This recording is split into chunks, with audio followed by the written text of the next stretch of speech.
Toute l'actualité du ski, chaque semaine sur Rhône TV. Avec le soutien de Bliblablo de Net+, Ski Valais et les banques Raiffeisen du Valais roman.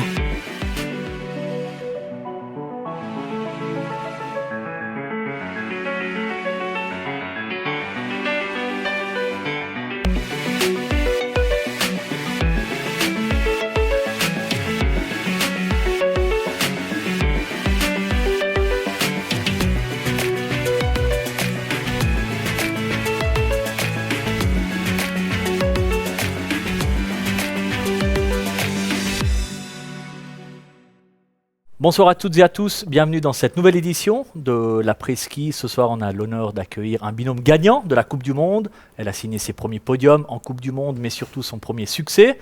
Elle est aujourd'hui en tête du classement général et du classement du slalom. Camille Rast est avec nous. Salut Camille. Bonsoir. Et puis avec elle, un homme de l'ombre, un homme qui analyse les faits et gestes et qui accompagne Camille Rast, Mélanie Meyer, Wendy Holdener, Michel Guizine vers le succès. Il est responsable de l'équipe de technique suisse en Coupe du Monde. C'est Denis Vicky. Salut Denis. Salut à tous.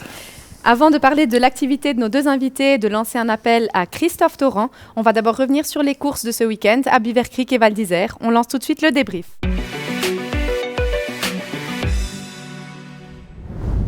Et quel week-end, les podiums qui s'enchaînent pour les skieurs suisses. Tout a commencé samedi par la victoire de Marco Odermatt qui, après 2 éliminations en géant cette saison, a su défier la météo et les conditions ultra compliquées pour s'offrir un 39e succès en Coupe du Monde.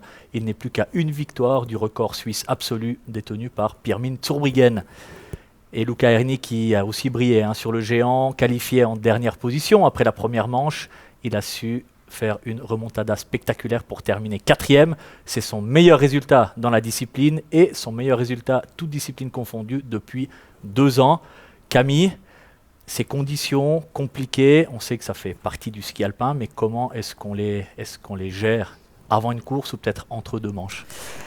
D'abord, on prend un peu sur soi, parce que ça sert à rien de perdre de l'énergie avec ça. Le temps, il est comme il est, et si les organisateurs et la FIS décident de nous faire partir, c'est que normalement les conditions au niveau de la sécurité sont OK.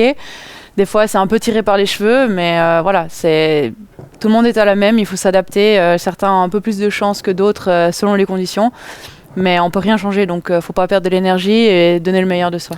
Conditions sur la piste aussi, les réglages, etc. À un moment donné, c'est toi qui dis, bon, allez, maintenant, on fait ce choix. Clairement, même s'il n'y a pas des conditions difficiles, c'est moi qui fais le choix de ce que j'ai sous les pieds.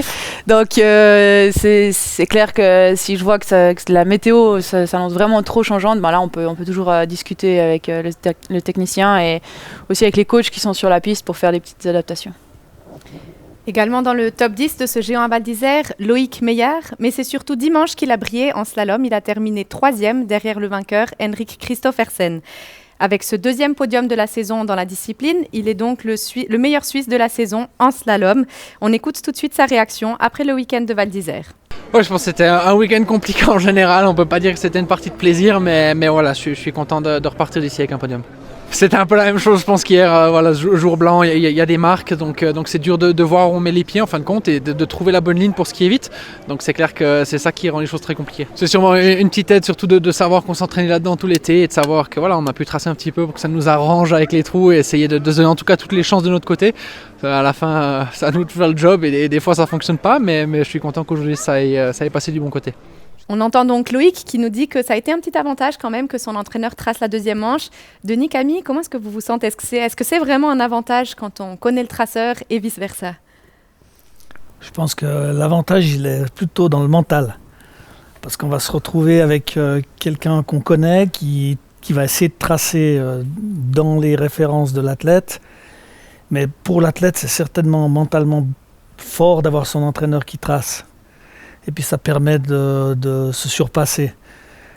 Mais je ne crois pas qu'il y ait un grand avantage au niveau technique ou au niveau de la performance, surtout dans le mental. Camille, quand c'est Denis qui trace, tu te sens pousser des ailes ?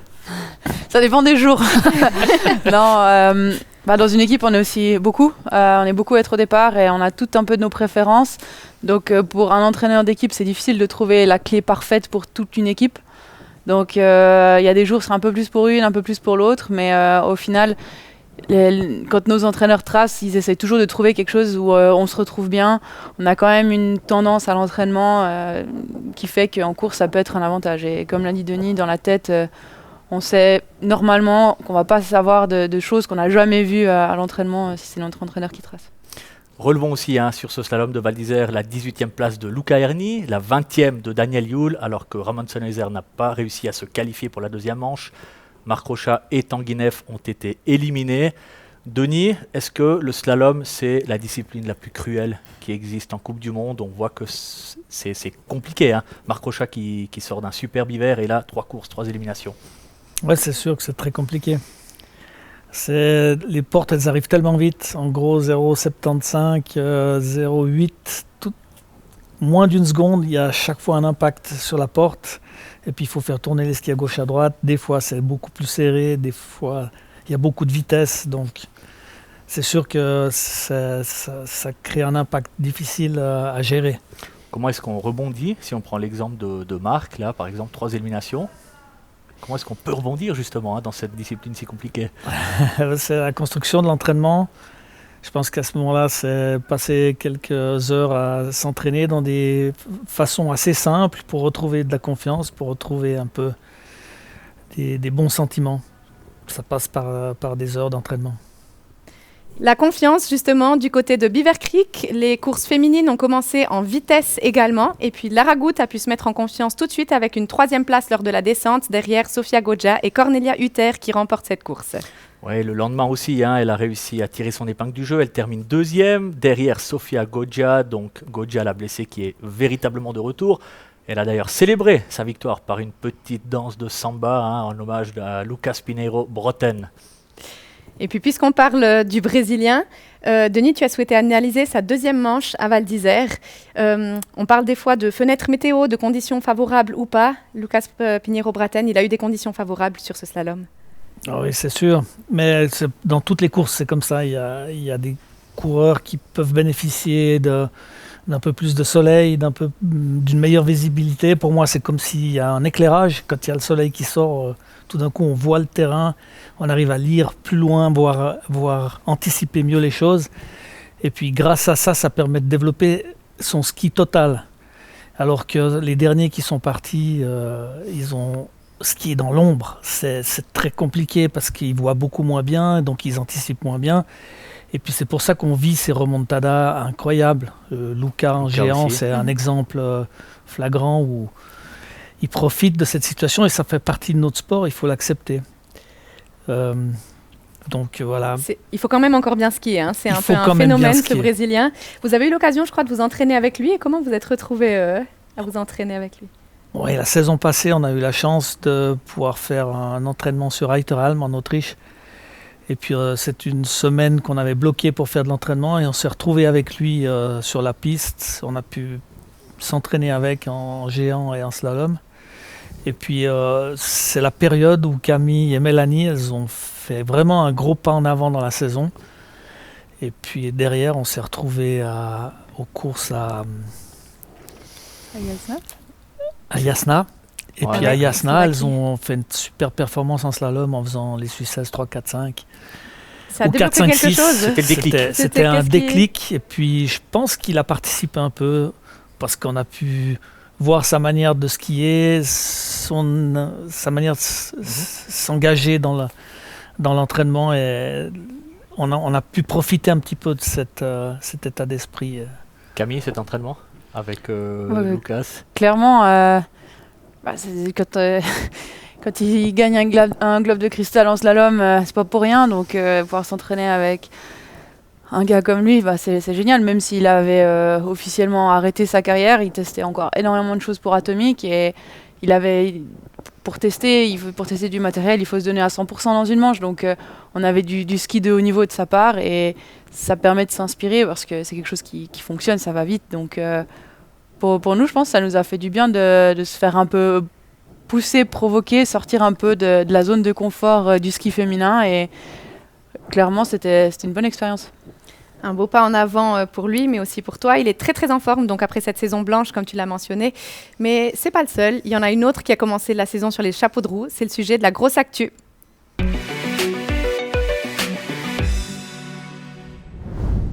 Cette skieuse en forme, évidemment, Camille, c'est toi. 3 podiums, dont une victoire déjà. Tu portes le dossard rouge de la leader de la Coupe du Monde, en slalom également. Qu'est-ce que ça fait de porter ce dossard rouge ? Premier abord, on ne comprend pas trop ce qui nous arrive. Mais assez rapidement, ça veut quand même signifier quelque chose. On a eu 3 courses de slalom. Ça veut quand même dire que j'ai été régulière sur les 3 courses. D'enchaîner les podiums, j'adore les courses qui s'enchaînent. Là, je les enchaîne aussi un week-end après l'autre. Donc, ça m'a mis dans le bon rythme et j'aime ça. Donc, j'espère pouvoir retrouver ce rythme dès le mois de janvier. Là. Si on t'avait dit en début de saison que t'en serais là à la mi-décembre, t'aurais signé tout de suite ? Ouais, clairement, ça c'est sûr. Hein. Ça se pose même pas. Denis, on s'était vu à Lévis mi-novembre et tu nous avais dit que tu venais sur ce plateau cas de podium de Camille Rast. On est un mois plus tard. Elle en a 3 et une victoire. Est-ce que ça te surprend ? Est-ce que tu pensais venir si vite sur le plateau ? J'avais dit que je venais quand on aurait une victoire. Non, c'était en cas de podium. Bah. Dans les deux cas, on l'a. T'as provoqué la chance. Bon, alors, Dans tous les cas, c'était provoqué. Mais moi, j'étais assez confiant qu'on était sur le bon chemin parce qu'elles ont très bien travaillé pendant l'été. Physiquement, mentalement, tu voyais qu'il y avait une belle progression. Donc moi j'étais assez confiant qu'on était sur le bon chemin, surtout avec les trajectoires, les lignes qui commençaient à être vraiment tendues, ça commençait à skier comme ça devait.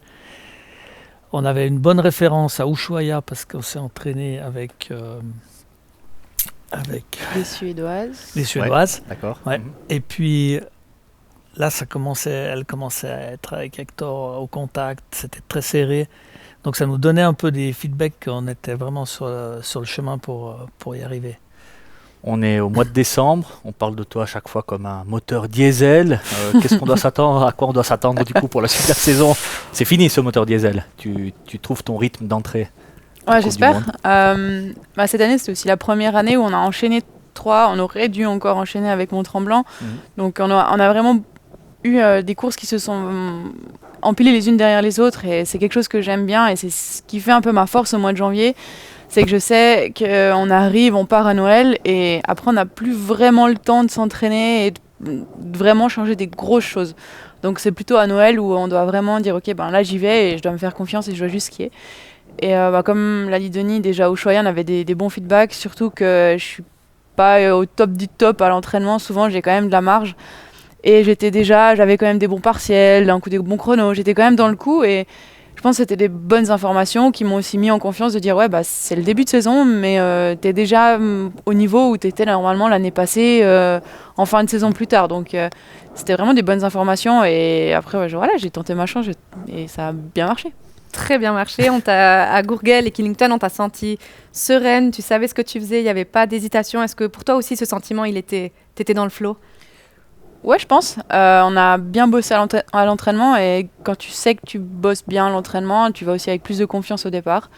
Et tu tentes ta chance. Et là, je me sentais prête, donc j'ai fait mon ski, je me suis fait plaisir aussi.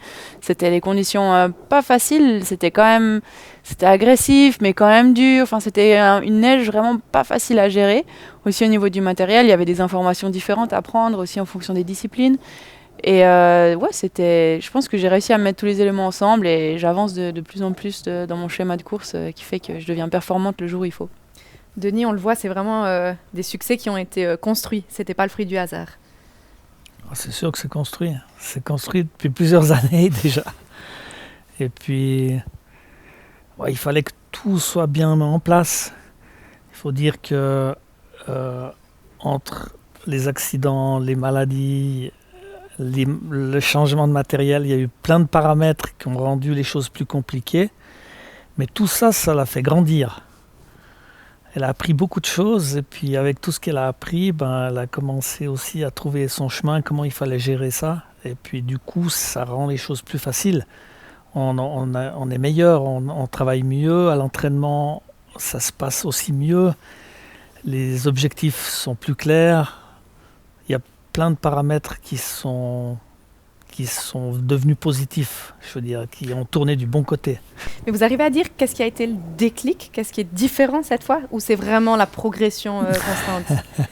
Moi, j'ai une petite idée, mais chaque année, elle venait avec son matériel, les tests, les chaussures. Il y avait beaucoup. Puis elle est très pointilleuse. Il y avait très pointilleuse avec tout son matériel. Mais extrêmement pointilleuse. Un petit peu perfectionniste. D'accord. Un petit peu perfectionniste. Plus qu'un petit peu. Vraiment, c'est complexe. Du coup, moi, ça me gênait un peu par rapport à la forme de l'entraînement. Parce que l'entraînement, c'est pas la même chose. Le test ou l'entraînement, c'est deux choses qui sont complètement différentes. Et puis, cette année, elle est arrivée en été, puis elle m'a dit, d'abord, je veux m'entraîner. Je veux bien skier. Puis ensuite, on verra pour les tests. Puis enfin, pour moi, c'était une décision tellement importante qui permet de progresser. Où tu trouves ton chemin, tu n'es jamais en stress parce que tu travailles les éléments techniques, tu fais ce qu'il faut pour bien skier. Et puis, le matériel, il est un petit peu testé, il est un petit peu contrôlé, mais il n'est plus devenu une priorité centrale. D'accord. Et puis ça, je pense que c'est la première fois que je le ressens, que je l'ai ressenti cette année. Avec du recul, il aurait fallu le faire plus tôt ou bien c'était pas possible plus tôt? Ouais, c'était compliqué quand même avec... Ouais, il y a eu quand même beaucoup de changements. Ouais. Et Changement de marque. Ouais. il faut quand même trouver une base qui fonctionne. On peut pas non plus prendre le premier truc et dire que ça va fonctionner. Quand on voit la possibilité qu'on a, on doit quand même zioter, voir un peu et prendre ce qui nous convient le mieux et après travailler là-dessus. Et c'est vrai que cette année, dès le départ, j'avais envie de reprendre la base de l'année dernière et puis travailler dessus techniquement avant de vouloir aller chercher les dernières nouveautés et développement. Entre ta dernière course à Killington et la prochaine à Semmering, il y a 25 jours. C'est une grosse coupure. Est-ce qu'elle te fait du bien pour récupérer et puis peut-être aussi d'emmagasiner de l'énergie avant le mois de janvier qui sera intense? Ou bien est-ce que ça t'a coupé? Tu as peur que ça te coupe dans ton élan? J'ai l'impression qu'il y a moins que 25 jours, honnêtement, parce qu'il y a tellement de choses à faire entre la dernière fois qu'on a couru à Killington, on est resté quelques jours de plus aux US pour s'entraîner. On ne pouvait pas changer d'avion non plus si facilement. On s'est entraîné à la maison. Il y a eu beaucoup de médias à faire, aussi un petit rappel physique. Donc j'ai l'impression que tout s'enchaîne assez rapidement quand même, que j'ai pas non plus 2 semaines de vacances. Donc j'ai aussi refait un peu de Super G, j'ai mis un dossard. Ça m'a permis d'avoir une petite adrénaline de nouveau dans une discipline qui n'est pas la mienne. Enfin, c'est pas le Super G. C'est pas quelque chose. J'ai jamais fait de course de Super G depuis très longtemps. Surtout actuellement, c'était le moyen de retrouver cette adrénaline et puis d'avoir encore plus envie de m'entraîner pour les prochaines courses. Tu as prévu justement d'autres courses encore par ici jusqu'à la fin décembre, avant la Coupe du Monde? Non. J'ai juste mis les skis de Super G à Zinal, à la maison. Ça m'a vraiment fait plaisir d'être là-haut. Les gens m'ont accueilli bras ouverts, surtout après les résultats. Donc ça m'a fait du bien aussi à la tête de changer un peu de décor, de voir un peu autre chose, prendre un peu plus de vitesse, voir les choses avec un peu plus de légèreté. Et puis maintenant, j'ai envie de revenir ski plus court et puis travailler pour la prochaine course. Ça permet de sortir un peu du simple schéma d'entraînement où en guillemets on fait presque toujours la même chose. Là, ça m'a vraiment poussé dehors de mes limites et après maintenant je peux revenir dans quelque chose d'un peu plus connu. Et des entraînements à Vercorin ces prochains jours, Denis. Est-ce que tout est prêt? C'est prêt. C'est prêt. J'ai encore notre beat ski. Ouais, justement. Tout les est piquets prêt. sont arrivés. Les piquets sont arrivés. L'école de ski va aider. Magnifique. Les remontées mécaniques ont bien joué le jeu. C'est super. On est tout seul parce que la station est encore fermée. Et puis, on va faire un peu de géant. L'avantage, c'est que Camille, en faisant du Super G à Zinal, et puis ces 3 journées qui ont été consacrées au Super G, ça lui permet de skier à plus haute vitesse. Et puis pour le géant, c'est quelque chose qui est important parce que souvent, on se retrouve dans les compétitions avec l'Autriche, la Suède, le Canada qui tracent relativement vite. Les kilomètres/heure sont beaucoup plus élevés que ce qu'on fait nous. C'est moins technique dans leur tracé. Donc, on se retrouve souvent avec des kilomètres/heure élevés en géant. Puis, elle avait tendance, c'est pas la seule, à pas trop apprécier ce changement parce qu'il y a trop de vitesse. Donc là, je pense que les 3 jours de Super G, ça fait vraiment beaucoup de bien. Et puis, on enchaîne à Verco en faisant géant et slalom. Je pense que on va pouvoir bien préparer les choses. Le focus revient sur les prochaines courses. Donc, après un début de saison comme ça, j'imagine que les attentes, elles sont un peu différentes. C'est quoi tes objectifs pour la suite de la saison? Et puis ce mois de janvier, que comme tu disais, tu l'aimes beaucoup, les courses s'enchaînent. Je pense avant tout me faire plaisir, parce que quand je me fais plaisir sur les skis, en principe, je me libère et je skie vite. Donc, ça sera mon premier objectif. Et puis après, j'espère aussi le retour à la compétition de Shiffrin et Vlhova, histoire d'avoir quand même un peu plus de battles. Il y a des filles qui manquent dans le top 7, donc on a envie d'aller chercher les performances aussi avec des top athlètes au départ. Ça rajouterait encore une fois une cerise sur le gâteau de les battre en compétition à la régulière? Oui et non, je pense que mon ski à Killington, je suis pas sûre que Michaela elle aurait fait une manche safe à skier gauche-droite pour aller chercher sa victoire. On l'a vu, c'était quand même en première manche assez serré, j'ai réussi à me démarquer en deuxième, donc je pense que ça aurait quand même été une belle bataille et j'espère pouvoir la retrouver au mois de janvier pour voir ce que ça donne. On parle du mois de janvier. En février, il y a aussi les mondiaux de Saalbach. Est-ce que c'est dans un coin de ta tête ou c'est course après course? Clairement, course après course. Là, je crois que j'ai sécurisé ma place. Donc Voilà, c'est bon. là, je crois que mes parents peuvent prendre leur hôtel. Mais non, c'est clair que Saalbach en février, pour moi, c'est tellement loin que j'y pense pas encore. On va y penser plus tard dans le planning, voir comment on peut s'entraîner et préparer au mieux ces courses d'un jour. Parce que c'est quand même... Voilà, la Coupe du Monde, c'est une saison. On a le droit, entre guillemets, à l'erreur. Des mondiaux, c'est chaque 2 ans. Donc, il faut réussir à montrer le meilleur de soi-même le jour J. Dans ce groupe de technique avec Mélanie Meillard, vous étiez un peu les jeunes, derrière Wendy Holdener et Michel Guizine avant qu'elle passe dans le groupe de vitesse. À Lévis, on t'avait interrogé sur ton rôle, sur ton statut de leader. On écoute tout de suite ce que tu nous avais répondu. J'irai pas jusque-là parce que les filles de Michel et Wendy, elles ont quand même quelques années de plus que moi et puis aussi quelques podiums en plus. Donc je pense que j'ai pu profiter de leur expérience. Et l'année dernière, avec Mélanie, on était seuls dans l'équipe. Ça nous a aussi beaucoup aidé. On a pu se construire et là, on voit de nouveau qu'on est les deux jeunes à l'avant. Donc ça fait du bien et j'espère qu'on va continuer à skier vite et vite ensemble. Ça serait cool encore. Camille, est-ce que ta position a changé depuis Lévis? Je pense qu'on a un petit peu plus de liberté avec Denis. Je pense qu'on est là, par exemple, le fait de pouvoir s'entraîner à la maison, on n'a même pas eu besoin de négocier. On a dit, voilà, on s'entraîne à la maison et c'était clair. Et je pense que de ce point de vue-là, je pense que Swiss-Ski peut faire un peu plus confiance au roman du coup. Mais on sent quand même que les leaders restent quand même une Wendy Holdener dans notre groupe. Parce que vous deviez négocier les lieux d'entraînement. Denis, Camille, comment ça se négocie? Ils pensent toujours que la Suisse romande, la neige elle est moins bonne qu'en Suisse allemande ou qu'à l'étranger. Donc voilà. Mais en règle générale, là, ces dernières années, avant Noël, on a réussi quand même à se démarquer et pouvoir s'entraîner à la maison. C'est aussi pour tout le monde, ça fait du bien de pouvoir juste dormir dans son propre lit une fois dans l'année quand même, pendant l'hiver. Et ça, c'est aussi des conditions et des entraînements qu'on peut faire avec beaucoup plus de calme et de sérénité au lieu d'être 15 dans une manche. Tu partages aussi ton serviceman avec Mélanie. C'est assez rare à ce niveau, surtout quand on n'est pas sur la même marque. Comment est-ce que vous vous êtes retrouvés dans cette situation, même si elle porte ses fruits actuellement? Avec mes changements de marque, on va dire que j'ai été un peu mise où il y avait de la place. Enfin, c'était assez délicat à ce moment-là. Et ça s'est fait, le groupe s'est fait comme ça, donc on a partagé un serviceman ensemble. On se connaît depuis tellement longtemps qu'en guillemets c'est facile de travailler ensemble. On peut parler en français, ça c'est déjà un premier avantage. Et par la suite, voilà, on s'organise avec notre petite cuisine interne. Vous pensez maintenir ça? C'est quelque chose qui fonctionne pour vous? Alors, j'ai pas réfléchi si loin, ouais. Mais de toute façon, c'est pas nous qui décidons, donc on va prendre ce qu'on nous donne et puis on verra bien l'année prochaine comment ça va continuer. Les groupes, le staff, c'est jamais nous qui décidons, donc on verra si en fin de saison on a quand même un mot à dire ou pas. Allez, on va faire un petit tour sur les réseaux sociaux et notamment d'un post sur Instagram.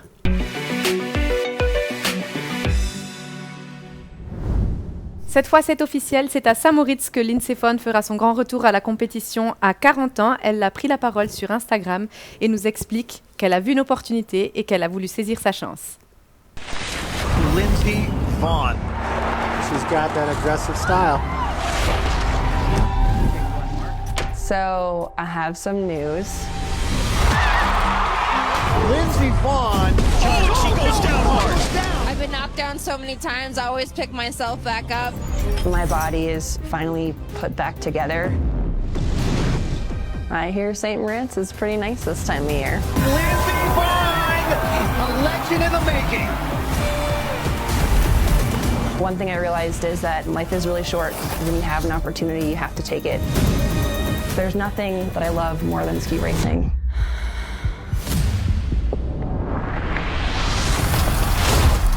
Queen of Snow is back. Camille, ton avis sur le retour de l'américaine? C'est une bonne pub pour le produit ski alpin, entre guillemets. Ce qui est sûr, c'est qu'à 40 ans, vous me verrez plus en Coupe du Monde. Non, je pense que c'est une décision qu'elle a prise pour elle. Et si pour elle, c'est la bonne, je pense qu'elle peut le faire. Après, ça fait parler du ski. J'espère que ça en fera de la bonne pub. Et on verra ce que ça va donner en course. Denis, certains ont déjà émis leurs craintes sur ce retour. Tu partages cet avis? On connaît le ski de Lindsey Vonn, très, très risqué à la limite, à 40 ans. Et en vitesse. Ouais. J'ai jamais vraiment étudié le sujet, mais je trouve ça assez spécial quand même. Assez spécial, ouais. Dans le sens où elle avait un genou qui était vraiment abîmé, avec une impossibilité de continuer une carrière de ski. Elle va faire une chirurgie, on lui implante un nouveau genou qui fonctionne super bien. Et puis ça me chagrine un peu, parce que je sais pas, il y a quelque chose qui est bizarre. Je trouve qu'il y a beaucoup d'athlètes qui font des croisés, qui ont des difficultés, qui prennent beaucoup de temps pour pouvoir revenir parce qu'elles ont été blessées, c'est vraiment compliqué. Et puis, bonne chance à elle si elle réussit. Ça, c'est encore pas fait. Tu as vu ses manches déjà? Non, j'ai pas vu. Non. On verra ça ce week-end à Saint-Moritz. On aura l'occasion de voir. Voilà. Et en parlant de vitesse, on va lancer un petit appel à Christophe Torrent qui se trouve à Val Gardena pour disputer les qualifications en vue des épreuves de vitesse de ce week-end.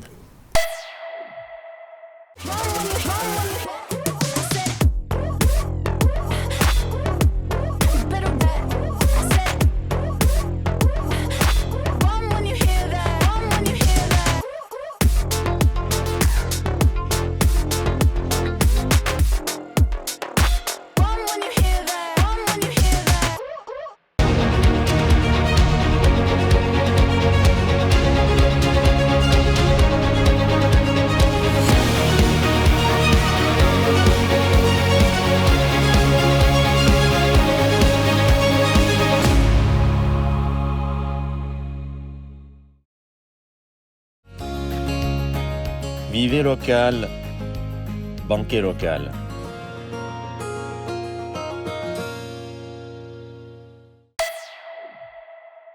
Ouais, salut Christophe, comment ça se passe du côté de Val Gardena? Salut Greg, ouais ça va bien, le coin il est magnifique, c'est vrai que les Dolomites c'est toujours un endroit où on a envie d'y aller, même si c'est pour les vacances, et là en plus je suis là pour participer, je l'espère, à une Coupe du Monde, donc c'est top. Tu as pu prendre tes premiers repères sur cette piste, sur la fameuse Saslong? Ouais, alors c'est une piste où il y a énormément de sauts, énormément de mouvements de terrain. Par rapport aux pistes de Coupe du Monde que j'avais pu faire l'année passée, que ce soit à Bormio ou à Kitzbühel, c'est peut-être un peu moins engagé, un peu moins extrême. Avant cette année, tu avais déjà été à Val Gardena, tu connaissais déjà la piste ou c'est la première fois que tu la découvrais en ce début de semaine? Non, alors c'est la première fois que je découvre cette piste. Il y a souvent des poursuites en début de saison là-bas, mais j'avais jamais pu y aller.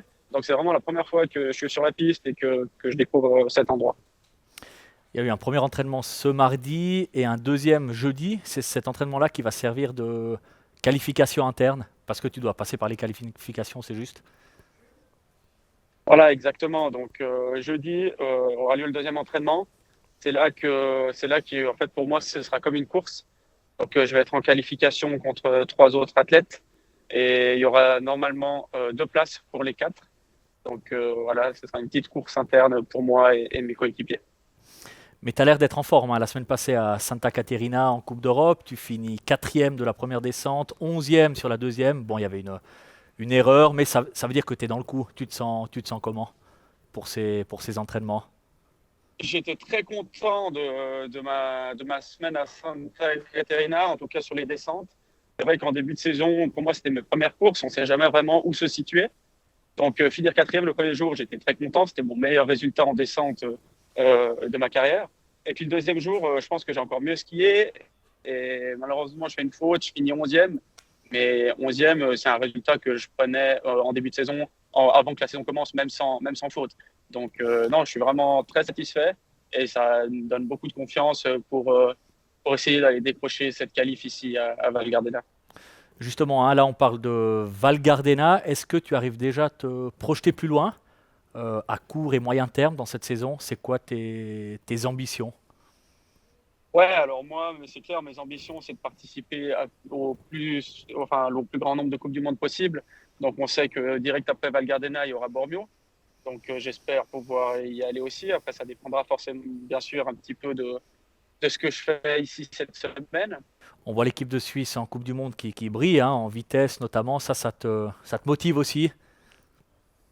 Ouais, c'est sûr. En vitesse, là, on est quand même une sacrée équipe.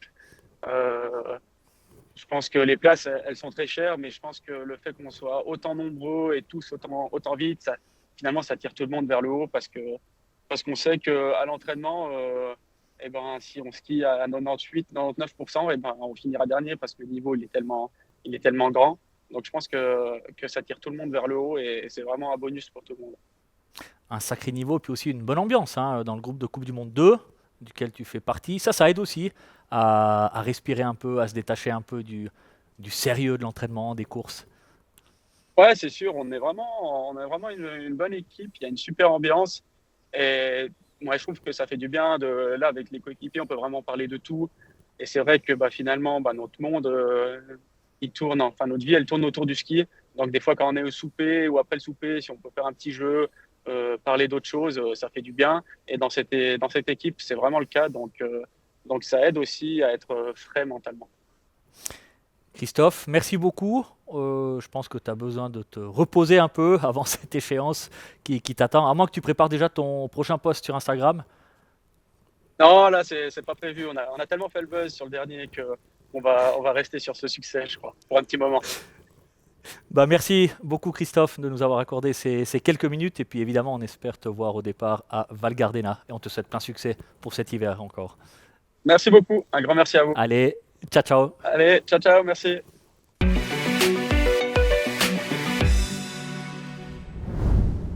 Denis, Christophe Torrent, est-ce que c'est la bonne saison pour lui pour aller décrocher ses débuts en Coupe du Monde et faire ses preuves en Coupe du Monde?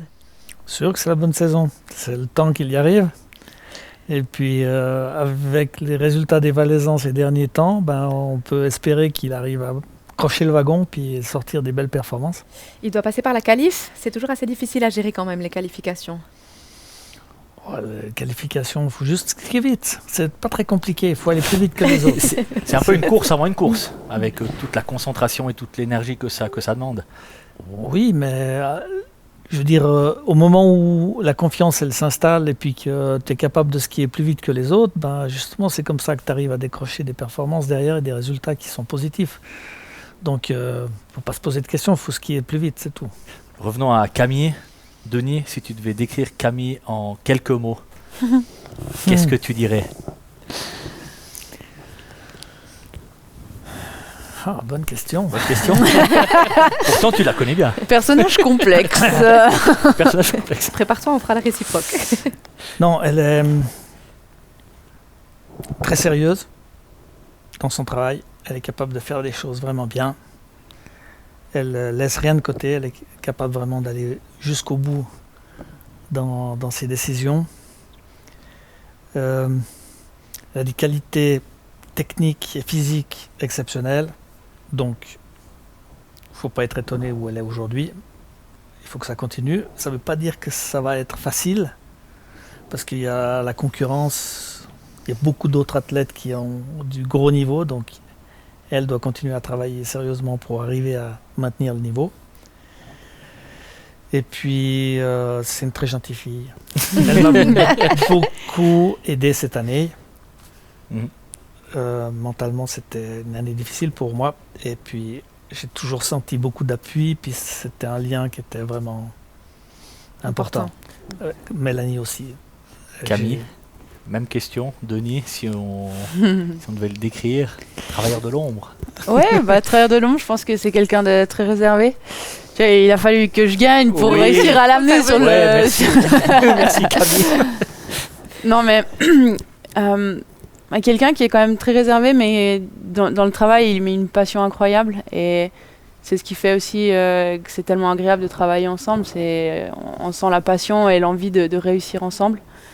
Et je pense que pour ça, il n'y a pas beaucoup d'entraîneurs qui, sur les années, réussissent à garder cette passion et l'envie d'aller chercher toujours ces petits centièmes en plus. C'est, entre guillemets, ces dernières évolutions, toujours être créatif, de suivre son instinct sur ce qui pourrait fonctionner et de tenter le coup à 100%. Et c'est ce qui rend le travail avec Denis toujours très sympa.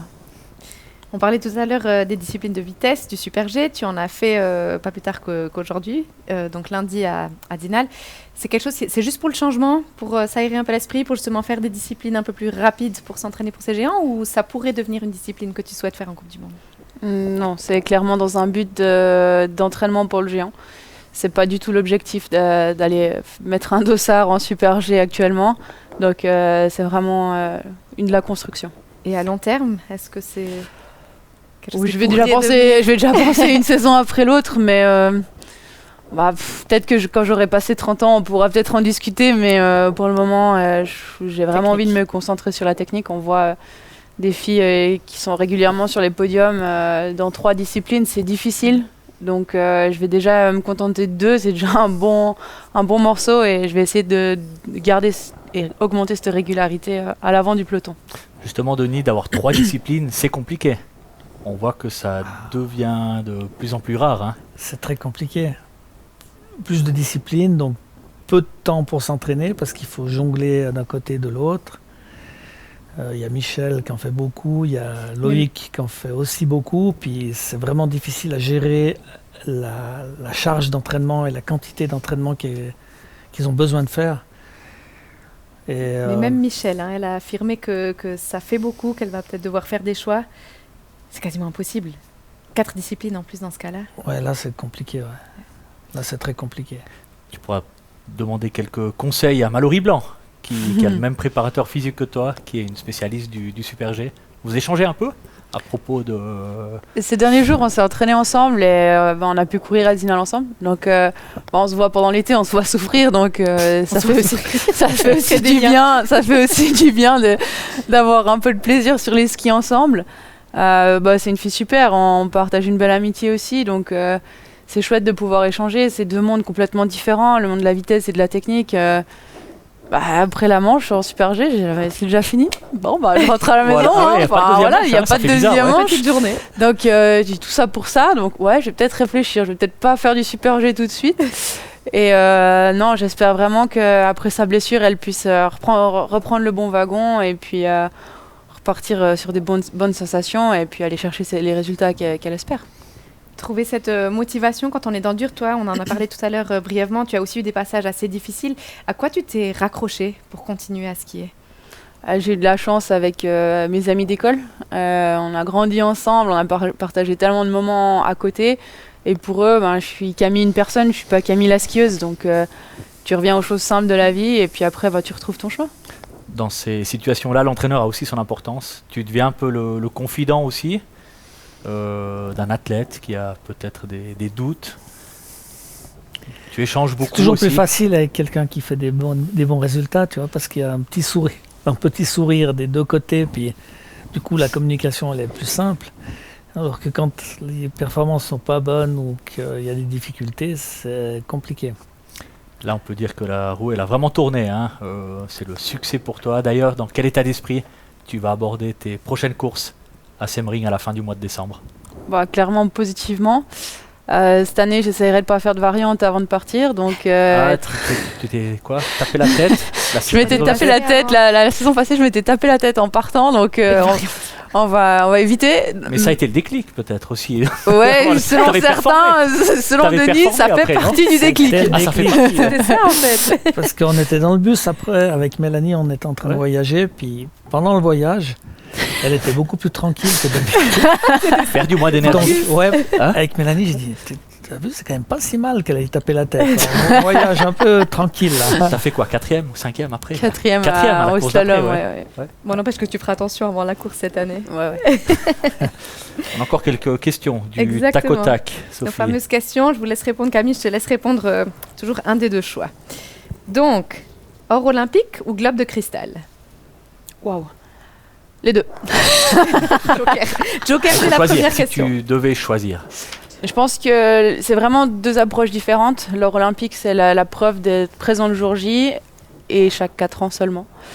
Et le globe de cristal, c'est la régularité sur la saison. Donc je pense que je vais prendre l'or olympique, vu qu'il y en a que chaque 4 ans.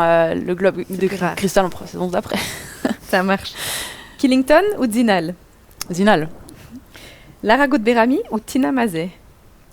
Oh. Alors j'ai pas skié avec Tina, j'ai partagé d'autres moments. Et Lara, j'ai la chance de skier avec elle.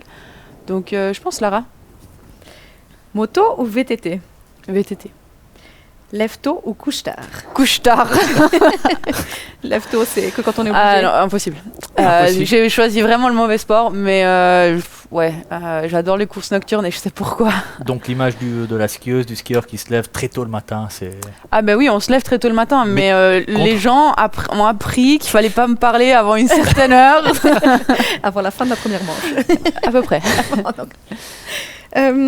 Foire du Valais ou soirée tranquille au chalet? Ah, soirée tranquille au chalet. Et puis, course en déguisement rigolo ou toujours à fond pour le chrono? Déguisement rigolo. Et on a encore une dernière question, la question traditionnelle qu'on a reçue sur notre téléphone. Salut Camille, la journée du slalom de Gurgel va rester mémorable pour toi, c'est ton premier podium en Coupe du Monde, mais c'est une journée qui était aussi très spéciale pour quelqu'un qui est très très proche de toi, quelqu'un qui compte beaucoup pour toi. Alors je ne sais pas si tu oses nous en dire plus, ou alors si ça doit rester secret. C'était donc Florian Lorimier, ton préparateur physique. Du coup, est-ce que on peut en savoir davantage sur cette personne qui compte pour toi? Ou est-ce que ça reste émue. Non, mais c'était une journée un peu particulière. J'avoue que j'étais dans ma course et j'avais passé jour de course, donc je m'étais mis dans mon truc. Et puis après la course, Denis vient vers moi et me dit merci, tu m'as fait un beau cadeau d'anniversaire. Et du coup, ça a rendu quand même ce premier podium assez unique, du fait que c'est vraiment un beau cadeau pour Denis. C'est des heures de travail, des doutes aussi, et là c'était vraiment toutes les émotions positives d'un coup, et c'était vraiment un beau souvenir, et c'est sûr que là je vais plus jamais l'oublier, son anniversaire. La date elle est inscrite en gras. Clairement. C'est un beau cadeau aussi, cette récompense pour tout ce travail accompli. C'est un très beau cadeau pour l'anniversaire. Et puis je viens sur le sujet parce que en fait avec ma femme on a perdu notre fils au printemps qui a eu un accident. Et puis, il m'a toujours poussé en disant chez les hommes, ils font des podiums, ils sont régulièrement en train de gagner, tout ça. Chez les femmes, il faut travailler plus dur, il faut pousser plus fort pour aller gagner. Et puis, c'est quelque chose qui me pousse. Je me sens plus performant cette saison, je suis plus concentré, je veux amener des meilleurs feedbacks, je veux qu'elle gagne plus de courses pour rendre honneur à mon fils. C'est une très belle manière en tout cas de lui rendre hommage. Continuez comme ça en tout cas. On voit que ce lien il est très très fort entre vous et bravo pour ça. On vous souhaite à tous les deux le meilleur pour la suite de cette saison. Plein de podiums à venir. On va suivre ça avec attention évidemment. Exactement. On se quitte en musique avec une musique que tu as choisie, et quant à nous on se retrouve la semaine prochaine, même endroit, même heure. Et ce week-end, la tournée en piste du Nouvelliste, c'est du côté d'Anzer que ça se passe. Une bonne soirée à tout le monde, bonne semaine, ciao ciao. Ciao.